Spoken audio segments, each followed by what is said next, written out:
Message یہ ہے کہ پوری دنیا کو اپنا وطن سمجھو، اپنی صلاحیتیں بڑھاؤ اور اپنے اندر عشق پیدا کرو، جنون اور محنت کرو۔ نہ میں اجمی، نہ ہندی، نہ عراقی و حجازی، کہ خودی سے میں نے سیکھی دو جہاں سے بے نیازی۔ تو میری نظر میں کافر، میں تیری نظر میں کافر، تیرا دین نفس شماری، میرا دین نفس گدازی۔ علامہ اقبال کہہ رہے ہیں میرا تعلق کسی وطن سے نہیں ہے اور میں اپنے آپ کو کسی جغرافیائی حدود میں نہیں رکھتا ہوں، اور نہ میں خود کو یہ کہتا ہوں کہ میں حجاز کا رہنے والا ہوں یا عراقی یا ہندی یا ایرانی، بلکہ میں تو یہ کہتا ہوں کہ پوری دنیا جو ہے وہ میری ہے پوری، اور میں رنگ، نسل، خون، وطن ان تمام پابندیوں سے آزاد ہوں۔ جو بھی ملک ہے وہ اللہ تعالیٰ کا ملک ہے، اور میں نے ایک بات سیکھی ہے کہ خود ہی یعنی اپنی صلاحیتیں بڑھاؤں، اور خود ہی بڑھانے کا ایک آسان طریقہ یہ ہے کہ روزانہ 100 پیج کتاب پڑھیں، اور 100 پیجز اگر پڑھیں گے تو آپ کی خود ہی بڑھ جائے گی اگر آپ 30-40 سال تک روزانہ 100 پیجز پڑھیں۔ دوسرے شعر میں علامہ اقبال کہہ رہے ہیں یہ جو ایک دوسرے پہ فتویٰ لگاتے ہو، یہ ان چیزوں سے نکلو، یہ ان طبقات کے ایک طبقہ بہتر ہے دوسرے طبقے سے، اور دوسرے اس میں کہا ہے کہ تیری زندگی کا مقصد جو ہے وہ بس سانسوں تک محدود ہے، کہ میں کتنے عرصے زندہ رہا یا کتنا میں نے پیسے کما لیے اور کتنی میں نے سانس میں نے گنی، اور جبکہ میرے اندر جو ہے وہ عشق موجود ہے، اور جو عشق والے ہوتے ہیں وہ سانس نہیں گنتے، وہ بس زندگی جو ہے پیشن میں گزارتے ہیں، عشق میں گزارتے ہیں۔ اقبال کہہ رہے ہیں میں نے جو اپنا ہر لمحہ زندگی کا وہ عشق میں گزارا ہے، اور تاکہ اس کی اللہ کے حکموں پہ عمل کروں اور اس کی مخلوق کو فائدہ پہنچاؤں۔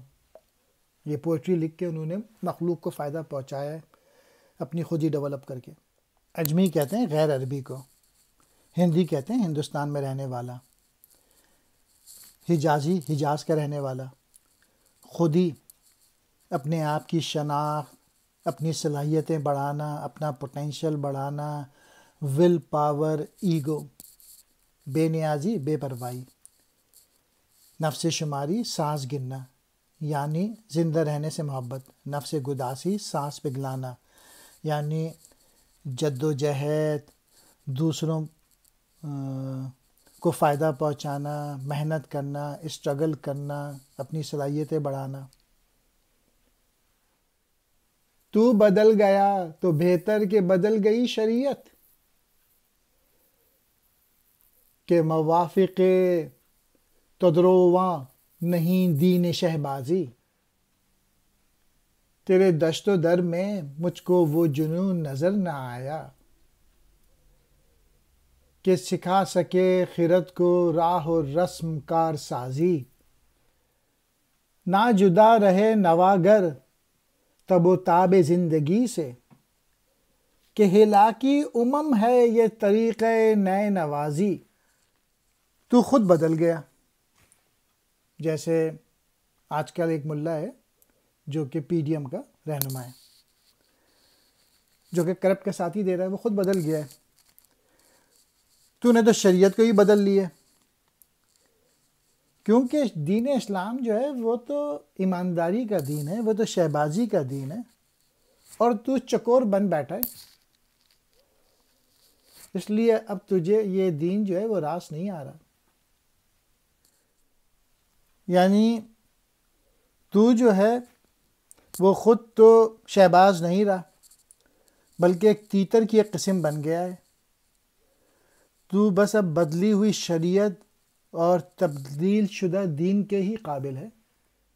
تیرے اندر مجھے عشق کا جذبہ، پیشن، جنون نظر نہیں آیا، جو کہ عقل کو بگڑے ہوئے کاموں کو درست کرنے کا گر سکھا دے۔ تدارواں، تدرو کی جمع یعنی چکور۔ دین شہبازی، شہباز پرندے کی طرح کے انداز، دشت کہتے ہیں جنگل کو، جنون کہتے ہیں عشق، جذبہ، جوش، خرد کہتے ہیں عقل کو، راہ و رسم کار سازی، کام بنانے کے طور طریقے یعنی مسلسل جد و جہد۔ نہ جدا رہے نواگر تب و تاب زندگی سے، کہ ہلاکی ہے یہ طریقہ نئے نوازی۔ میسج یہ ہے کہ اپنے آپ کو جدا نہ کرو تب و تاب زندگی سے، عشق سے۔ اگر عشق تم میں ختم ہو گیا ہے، چاہے تمہارے پاس کوئی بھی پیشن ہو، چاہے تم شعر لکھ رہے ہو، رائٹر ہو، موسیقار ہو، اگر پیشن نہیں ہے تو جو تم پروڈکٹ ڈیولپ کرو گے وہ اچھا نہیں ہوگا، اور اس کی وجہ سے قوموں کی ہلاکت بن جاتی ہے۔ یعنی وہی قومیں ترقی کرتی ہیں جن کے شاعر، ادیب، موسیقار، ان سب میں کیا موجود ہو؟ عشق موجود ہوتا ہے۔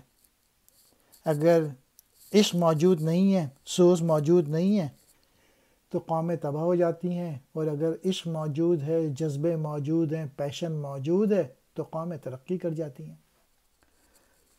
تب و تاب زندگی، زندگی کا جوش و جذبہ، ہلاکی قوموں کی تباہی، طریقہ نئے نوازی، بانسری بجانے کا انداز،